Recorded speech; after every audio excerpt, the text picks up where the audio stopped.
വേണ്ടത്. ചൈന കഴിഞ്ഞാൽ ലോകത്തെ ഏറ്റവും കൂടുതൽ സൈക്കിൾ ഉപയോഗിച്ച രാജ്യം ഇന്ത്യയാണ്. ഇന്ന് ചൈനയിലും ആർക്കും സൈക്കിൾ വേണ്ട, ഇന്ത്യയിലും ആർക്കും സൈക്കിൾ വേണ്ട.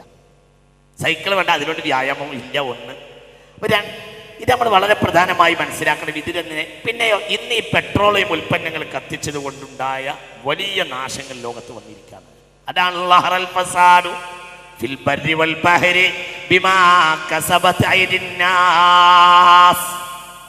എല്ലാം നാശമായി, പ്രകൃതിവാതകങ്ങൾ നാശമായി, എല്ലാം നാശമായി. കടലിലെ ജീവികൾ എത്രയാ, ലക്ഷക്കണക്കായ ജീവികൾ. ഇറാഖ് യുദ്ധം കഴിഞ്ഞപ്പോൾ സമുദ്രത്തിൽ ചത്തുപൊങ്ങി എത്ര ലക്ഷക്കണക്കിന് ജീവികൾ. ലഹറൽ ഫസാദു ഫിൽ ബർരി വൽ ബഹർ. അതിനേക്കാൾ പുറമെ ബോംബിങ്, ആണവ റിയാക്ടറുകൾ. ലോകത്ത് മുഴുവനും ഇന്ന് എല്ലാ രാജ്യങ്ങൾക്കും ആണവ റിയാക്ടറുകളാ. എല്ലായിടത്തും ഒരു ബോംബിങ് എത്രയാ. നാടന്മാർ മുതൽ വൻ രാജ്യങ്ങൾ വരെ ന്യൂക്ലിയർ ബോംബുകൾ വികസിപ്പിച്ചുകൊണ്ടിരിക്കുന്ന കാലഘട്ടത്തിലാണ് നമ്മളുള്ളത്. അപ്പോൾ എങ്ങനെ വളരെ നമ്മൾ ചിന്തിക്കണം. ഈ നിലക്കൊക്കെ പ്രകൃതിയെ പൂർണ്ണമായി നമ്മൾ നശിപ്പിച്ചുകൊണ്ടിരിക്കുക. ഇതൊരിക്കലും നശിപ്പിക്കാൻ പാടില്ല. ഹബീബായ നബി പഠിപ്പിച്ചിട്ടുണ്ട്. അതേപോലെ തന്നെ നഗരവൽക്കരണങ്ങൾ, ഫാക്ടറികൾ, വ്യവസായവൽക്കരണങ്ങൾ, ഇത് മുഴുവനും കൊണ്ടുവന്ന് സത്യത്തിൽ രൂപം. ഇതൊക്കെ യജൂജ് മഅജൂജിന്റെ പ്രത്യക്ഷമായതിനു ശേഷമാണ് ഈ പ്രകൃതി നാശാകുക, ഭൂമി നാശാകുക, വെള്ളം നാശാകുക എന്ന് റസൂൽ പറഞ്ഞിട്ടുണ്ട്. ആ യജൂജ് മഅജൂജ് അവരെന്നെയാണ്. അവർ വന്നപ്പോൾ എല്ലാം നാശമായി. നമ്മൾ വളരെ ചിന്തിക്കണം. നമ്മൾ വളരെ ഗൗരവമായി മനസ്സിലാക്കേണ്ട വിഷയങ്ങളാണ്. അല്ലാഹു സുബ്ഹാനഹു വ തആല നാഫിയ ഇൽമിനെ തരട്ടെ. അതുകൊണ്ട് നമ്മൾ എന്ത് ചെയ്യണം? ഈ വിഷയത്തിൽ തീരുമാനങ്ങൾ ഉണ്ടാക്കണം. നമ്മുടെ വീടുകളിലെ നമ്മൾ അടുക്കളത്തോട്ടങ്ങൾ ഉണ്ടാക്കണം. നല്ല ചെടി നട്ടുപിടിപ്പിക്കണം. ചെടി എന്ന് പറഞ്ഞാൽ ചെറിയ ചെടിയല്ല, നല്ല വൃക്ഷങ്ങൾ, നല്ല മനോഹരമായ മാവ്, പ്ലാവ്, ഇതൊക്കെ വെച്ച് പിടിപ്പിക്കണം. അതിൽ നിന്നൊക്കെ ഉണ്ടാകുന്ന ആ വിഭവങ്ങൾ എത്ര മനോഹരമാകുന്നു. ചക്ക എത്ര നല്ലൊരു സാധനമാണത്. എന്താണത്? അല്ലാഹു സുബ്ഹാനഹു വ തആല മലബാറിനെ തകർക്കുന്നത് ചക്ക നശിപ്പിച്ചത് കൊണ്ടായിരിക്കുമെന്ന് ഒരിക്കൽ എന്നോട് അത്തിപ്പറ്റ മൈദീൻകുട്ടി മുസ്ലിയാർ പറഞ്ഞു. ചക്ക മനസ്സിലായി നിങ്ങൾക്ക്? ഒരു കാലത്ത് മനുഷ്യനാകെ ഉള്ളൊരു ഭക്ഷണ പദാർത്ഥമായിരുന്നു സത്യത്തിൽ എന്ത്? ചക്ക. എല്ലായിടത്തും ചക്ക ഉണ്ടായിരുന്നു. ചക്കയും കുറച്ച് കഞ്ഞി ഉണ്ടാക്കും. അല്ലെങ്കിൽ പിന്നെ ചക്ക നല്ല പഴുത്ത ചക്ക. എന്താണ് അതിൻ്റെ സാധനം? ഇന്ന് മനുഷ്യന് വേണ്ട. ഇതേ സാധനം തന്നെ ബാംഗ്ലൂരിലും പിന്നെ മൈസൂരിലും ഒക്കെ ചക്ക കൂട്ടിയിട്ടത് വിൽക്കാൻ വെച്ചത് കണ്ടാൽ നമ്മൾ വളരെ കൗതുകത്തോടു കൂടെ നോക്കും. ഇത് നമ്മളെ നാട്ടിലും വീട്ടിലും ഈ സാധനം ചാടിപ്പോകുന്നുണ്ട്. ഒന്ന്. ഇനി അതല്ലെങ്കിലോ ഏകദേശം വീട്ടു വളർത്തുന്നൊക്കെ ആവശ്യമില്ലാത്ത പ്ലാവിനെ നമ്മൾ വെട്ടി നാശാക്കി. അതിന് പകരം ഒരു പ്ലാവിൻ്റെ തൈ കുഴിച്ചിട്ടോ ഇല്ല. കാരണം ചക്ക ആർക്കും വേണ്ട. ഇങ്ങനെയാ പറയാ, ചക്ക ആർക്കും വേണ്ട. പിന്നെ എന്താ വേണ്ടത്? ബ്രോസ്റ്റ്. പിന്നെന്താ വേണ്ടത്? ഷവർമ്മ. പിന്നെന്താ വേണ്ടത്? ഇതൊക്കെ എത്ര കയറിയോ അത്രയും അവൻ്റെ തടി നാശമായി. അപ്പൊ ഇവിടെ നമ്മൾ ഇത് ചിന്തിക്കണം. ഒരു പ്ലാവ്, ഒരു മാവ്, എന്താ നമ്മളെ മാവിൻ്റെ ഒക്കെ മാവിനെ കുറിച്ചല്ലേ പാട്ട്. മാവിൽ നിന്നത്തെ പഴം വീഴുകെ അമ്മരൻ നേത്രത്തിൽ നിന്നുതിർന്നു ചുടു കണ്ണീർ. 4 മാസത്തിന് മുമ്പേ ലേനാൾ കൊടിച്ചിട്ട് ബലമാ കണ്ടം പൂവി തുണികൾ വിരിയവേ അമ്മരൻ മണിക്കുട്ടൻ പുത്തിരി കത്തിച്ചപ്പോ മലർച്ചെണ്ടനോട് ചഹ്ലാടിച്ചടുത്തെത്തി ചുടിച്ചു മാടാവപ്പോൾ ഉണ്ണികൾ വിരിഞ്ഞ പൂ ഒടിച്ചു കളഞ്ഞല്ലോ കുസൃതിക്കുരുന്നേനി. മാമ്പഴം വീഴുന്നേരം ഓടിച്ചെടുക്കേണ്ടോൻ പുൻകുല തല്ലുണ്ണാടു തല്ലിക്കൊള്ളാഞ്ഞിട്ടല്ലേ. എന്തൊരു മനോഹരമാണ് മലയാളത്തിന്റെ ആ ഒരു ശബ്ദ സൗന്ദര്യത്തിലും ചിന്തയിലും വരെ ഈ മാവും മാമ്പഴം ഒക്കെ നിറഞ്ഞു നിൽക്കും. ഇന്നാർക്കാ വേണ്ടത്? ഇന്നാർക്കാ ഉള്ളത്? ഇന്നിപ്പോ നമ്മൾ മാങ്ങ കഴിക്കും. ഏത്? നീലം മാങ്ങ കഴിക്കും. അത് തന്നെ മുകളിലും ഉള്ളിലൊക്കെ എന്താ സാധനം? എൻഡോസൾഫാന. ഇത് നല്ല തേന്മാവ് ഉണ്ടായിരുന്നു നമ്മളൊക്കെ വീട്ടിൽ. നല്ല നല്ല മാങ്ങ ഉണ്ടായിരുന്നു ഇല്ലേ? നല്ല എന്തായിരുന്നു അതിൻ്റെയൊക്കെ ഒരു കോഴിക്കോടൻ മാവ് എന്ന് പറയും. നാടൻ മാങ്ങ, കോഴിക്കോടൻ മാങ്ങ എന്നൊക്കെ പറയും. അങ്ങനെയൊക്കെ ഒരു പേരുണ്ട്. ഒക്കെ വല്യന്മാരിടുന്ന പേരാണ്. ഏറ്റവും നല്ല നാട് കോഴിക്കോടാന്ന് വിചാരിച്ചിട്ടായിരിക്കും ആ പേരിട്ടത്. അങ്ങനെയൊക്കെ ആയിരുന്നു പേരിട്ട്. നല്ല മാവ്. എന്താണ് അതിൻ്റെയൊക്കെ ഒരു രസം?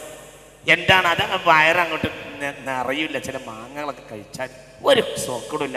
എന്താണ് ഭക്ഷണം പിന്നെ എന്തെങ്കിലും കഴിച്ചിട്ടുണ്ടെങ്കിൽ അത് പെട്ടെന്ന് അതൊക്കെ ദഹിച്ചു പോകും. മാത്രമല്ല നല്ല ആരോഗ്യം ഉണ്ടാവും. എന്തൊക്കെയായിരുന്നു മാങ്ങ. അതിൻ്റെ പുറമെ എന്തുണ്ടാവും? മാങ്ങ ഇല്ലാത്ത കാലത്തിന് എന്ത് ചെയ്യും? അതിൻ്റെ തൊലി ഓർമ്മല്ലേ? തൊലി ഉണക്കി വെക്കും. മാങ്ങാ തോല് കൊണ്ട് ഇല്ലേ? മാങ്ങാത്തൊലി കൊണ്ട് പിന്നെ പിന്നെ വർഷകാലത്ത് നല്ല വിഭവങ്ങൾ ഉണ്ടാക്കുമല്ലോ എന്തൊക്കെ. പിന്നെ അതേപോലെ തന്നെ പഴുത്ത മാങ്ങയുണ്ട് പുഴുങ്ങി കഴിക്കാം. ഇതൊക്കെ ഇത്ര നല്ല സാധനങ്ങളായിരുന്നു. ചക്കക്ക് തന്നെ ഇതേപോലെ തന്നെ നല്ല വിഭവങ്ങൾ ഉണ്ടാക്കും ഒരുപാട്. എന്താണ് അതിൻ്റെയൊക്കെ ഒരു പ്രത്യേകത? അതൊക്കെ വേട്ടം നശിപ്പിച്ചു. ആ സ്ഥാനത്ത് ഇപ്പോൾ ഉള്ളത് നമ്മളെ മറ്റേ കട്ട. എന്ത് കട്ട എന്താ പറയാ? എന്തോർക്ക് വീട്ടിന് മുന്നിലിരുന്ന കട്ട എന്താ? അങ്ങനെ ഇന്റർലോക്ക്. ഈ സ്ഥലത്ത് മുഴുവൻ ഇന്റർലോക്ക്. എല്ലാം അല്ല, നിങ്ങൾ ചിന്തിക്കണം. ആകെ 10 സെന്റ് ഭൂമിയേ ഉള്ളൂ. അതിൽ 5 സെന്റിൽ ഇന്റർലോക്കും 5 സെന്റിൽ വീടുമാണ്. അങ്ങനെയാണ്, പൊതുവേ അങ്ങനെയാണ്. ഒരു 10 സെന്റ് ഇന്റർലോക്കിന്റെ കട്ട ഒരു വീട്ടിന്റെ മുന്നിൽ വിരിച്ചത് തെറ്റാന്ന് പറയല്ല ഞാൻ, തെറ്റാന്ന് പറയല്ല.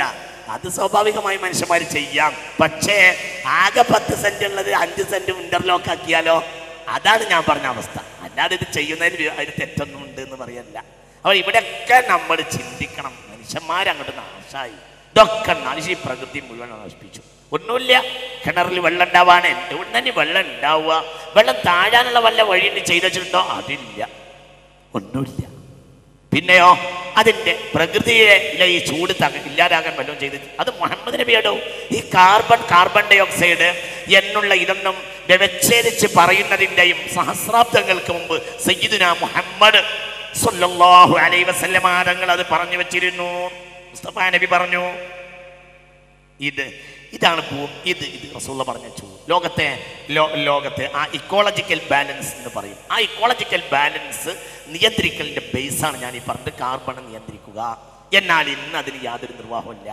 അത് ഓരോ സെക്കൻഡിലും നശിപ്പിക്കപ്പെടാത്ത 20% കാർബൺ അറ്റ്മോസ്ഫിയറിൽ വർദ്ധിച്ചുകൊണ്ടേയിരിക്കുകയാണ്. അത് കാരണം എന്തുണ്ടായിരിക്കും? ലോകത്തിന്റെ ആ ഇക്കോളജിക്കൽ ബാലൻസ് എന്ന ആ ഒരു സന്തുലിതാവസ്ഥ അത് തെറ്റിപ്പോകും. അത് തെറ്റിപ്പോയാൽ പിന്നെ വല്ലാതെയൊന്നും മനുഷ്യർക്ക് ഇവിടെ ഈ ജീവജാലങ്ങൾക്ക് ഈ ഭൂമിക്ക് മുകളിൽ ജീവിക്കാൻ കഴിയില്ല. അത് തന്നെയാണല്ല. എന്താ കാരണം? മനുഷ്യന്മാർ ചെയ്തതാണ്. ലഹറൽ ഫസാദു ഫിൽ ബർരി വൽ ബഹരി ബിമാ കസബത് അയ്ദിൻ നാസ് ലിയുദീഖഹും ബഅദല്ലദീ അമിലു ലഅല്ലഹും യർജിഊൻ. നമ്മൾ വളരെ ചിന്തിക്കപ്പെടണം. ഇത് വളരെ ചിന്തിക്കണം. നമ്മൾ ഗൗരവമായി മനസ്സിലാക്കണം. അപ്പോൾ ഇതിന് നമ്മൾ തീരുമാനങ്ങൾ ഉണ്ടാക്കൽ വളരെ പ്രധാനപ്പെട്ട ആവശ്യമാണ്. മുഅ്മിനീങ്ങളെ വളരെ ഗൗരവമായി ചിന്തിക്കണം. ഖസ്ലത്താനി ലാ യഹില്ലു മൻഉഹാ. 2 സാധനങ്ങൾ ഒരിക്കലും വിരോധിക്കരുത്. ഖാല റസൂലുള്ളാഹി. 2 സാധനങ്ങൾ ഗൗരവമായി ചിന്തിക്കണം. 2 സാധനങ്ങൾ വിൽക്കാൻ പാടില്ല, വിരോധിക്കാനും പാടില്ല.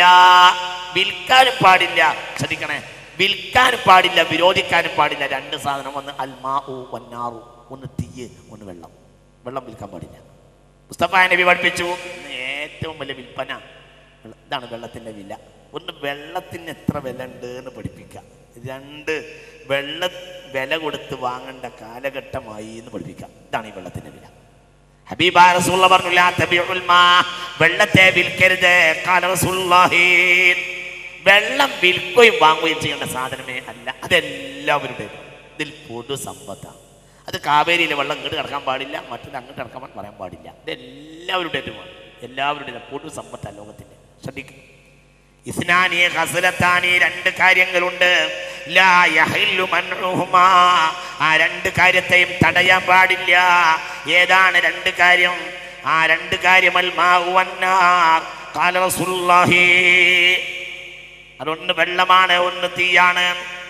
ഫമൻ അത്അമ അഖാഹു ഖുബ്സൻ ഹത്താ യുശ്ബിഅഹു വസഖാഹു മിനൽ മാഇ ഹത്താ യർവിയഹു ബിഖദ്രി അൻഖദഹു അല്ലാഹു മിനൻ നാരി 7 ഖനാദിഖ. ശുഅബുൽ ഈമാനിൽ ഹബീബായ റസൂലുള്ളാഹി പഠിപ്പിച്ചു. മുസ്തഫ നബി പറയാണ്, ഒരാൾ തൻ്റെ സഹോദരന് വെള്ളം കൊണ്ട് അയാളെ ദാഹം മാറ്റിയാൽ അല്ലാഹു അൻഖദഹു മിനൻ നാർ, അല്ലാഹു സുബ്ഹാനഹു വ തആല ആ മനുഷ്യനെ നരകത്തിൽ നിന്ന് രക്ഷപ്പെടുത്തുമെന്ന് ഹബീബായ റസൂലുള്ളാഹി സ്വല്ലല്ലാഹു അലൈഹി വസല്ലം. ഒന്ന് വെള്ളം വിലങ്ങാൻ പാടില്ല. 2 വെള്ളത്തെ ഏതൊരാൾക്ക് കൊടുത്താലും ഏറ്റവും പ്രധാനപ്പെട്ട സാധനം വെള്ളമാകുന്നു. വെള്ളം ദാനം ചെയ്യുന്നവർക്ക് അല്ലാഹു നരകമോചനം നൽകുമെന്ന് ഖാല റസൂലുള്ളാഹി. ശുഅബുൽ ഈമാനിന്റെ വേറൊരു ഹദീസ് അൻ അബീ ഹുറൈറ ഖാല ഖാല നബിയു, മുസ്തഫ നബി സ്വല്ലല്ലാഹു അലൈഹി വസല്ലം പഠിപ്പിച്ചു, ലൈസ സ്വദഖതൻ അഅലമ അജ്റൻ മിൻ മായിൻ, വെള്ളത്തെക്കാളും വലിയ ഒരു സ്വദഖയില്ല. ശുഅബുൽ ഈമാൻ